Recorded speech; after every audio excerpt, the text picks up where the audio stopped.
Assalamualaikum warahmatullahi wabarakatuh. Perkenalkan, nama saya Waalaikumsalam Syarif Bang. dengan NPM 2325317173. Di sini saya akan mempresentasikan tentang perbedaan antara pengangguran struktural dan pengangguran fiksional dan contoh masing-masing pengangguran tersebut.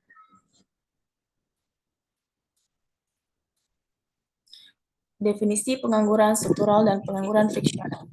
Pengangguran struktural merupakan kondisi di mana munculnya pengangguran karena perubahan struktur dalam kegiatan perekonomian pada suatu masa.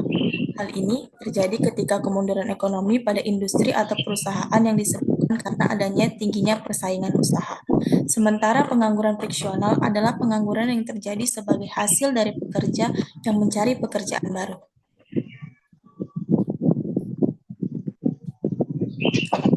Penyebab pengangguran struktural terjadi ketika ada kelebihan pasokan pekerjaan dan angkatan kerja yang tak memenuhi syarat untuk melakukannya.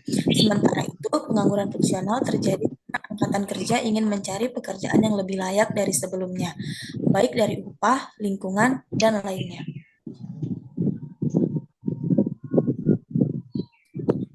Pengangguran struktural adalah jenis pengangguran jangka panjang yang terjadi ketika orang-orang yang memiliki keahlian dan kemauan untuk bekerja tak dapat memperoleh pekerjaannya.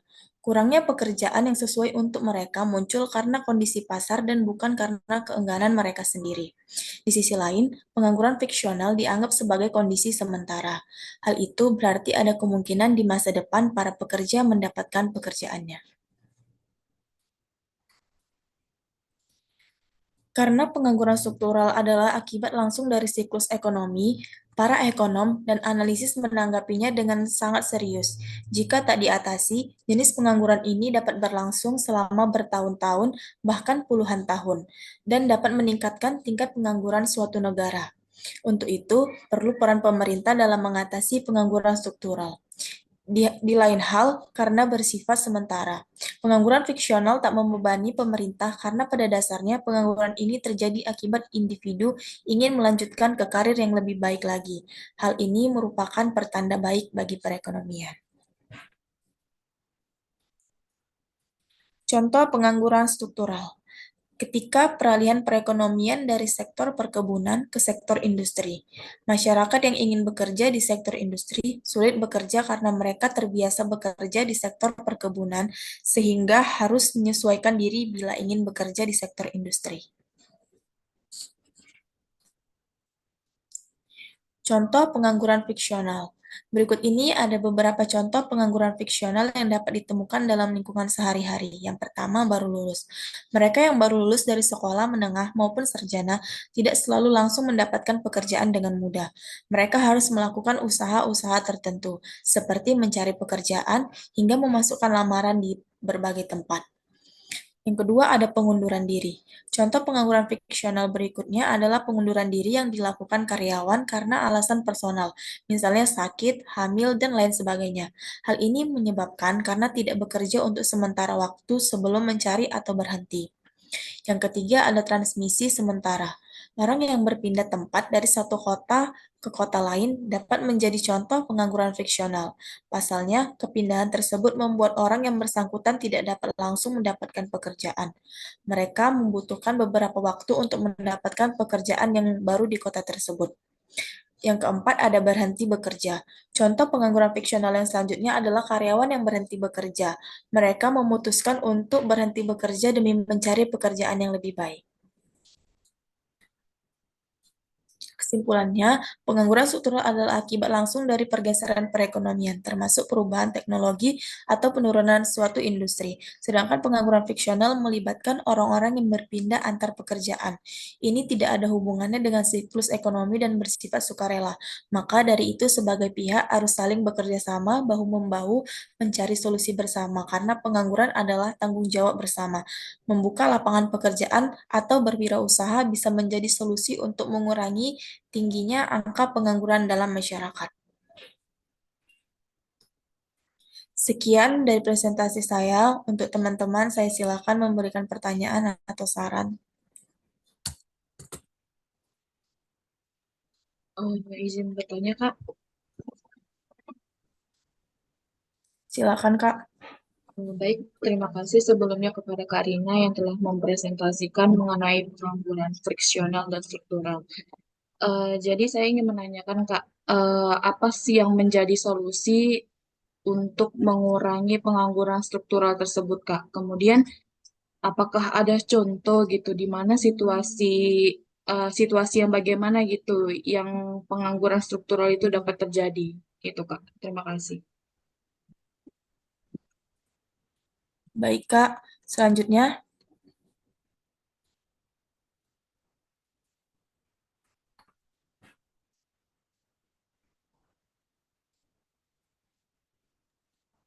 Saya mau tanya, silakan Kak Siska. uh, apa, nanya apa aja, bisa minta tolong disebutkan apa aja dampak dari pengangguran friksional terhadap perekonomian suatu wilayah atau suatu negara.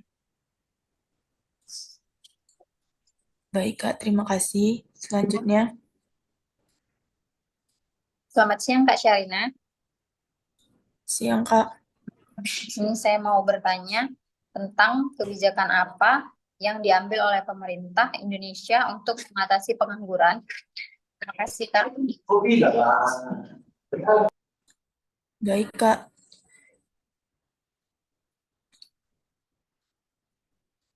Kak, izin bertanya, Chandra, Kak, Silakan, Bang. mengapa pengangguran friksional tidak bisa dihindari ya, Kak? Baik.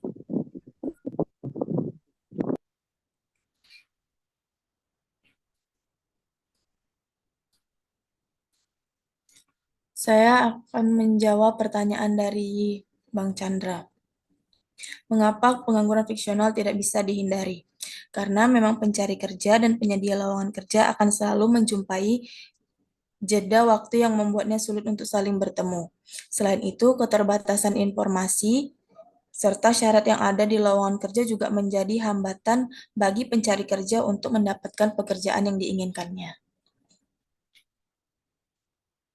Bagaimana, Bang Chandra? Baik, Kak, terima kasih ya, Kak, atas jawabannya. Saya akan menjawab pertanyaan dari Kak Siska. Adapun beberapa dampak penganggurannya yaitu yang pertama produktivitas tenaga kerja menurun. Yang kedua, berpotensi menyebabkan tenaga kerja stres, depresi, hingga frustasi.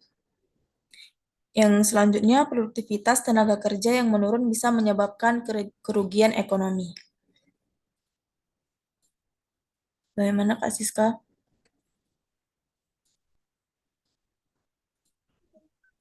Ya, oke deh.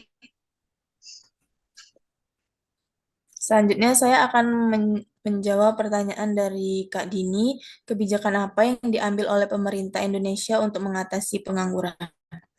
Ter- Terdapat beberapa kebijakan pemerintah dalam mengatasi pengangguran akibat dari inflasi, yaitu menciptakan lapangan pekerjaan, mengubah iklim investasi, menyebarkan beberapa stimulus ekonomi, serta meningkatkan mutu sumber daya manusia dengan pendidikan.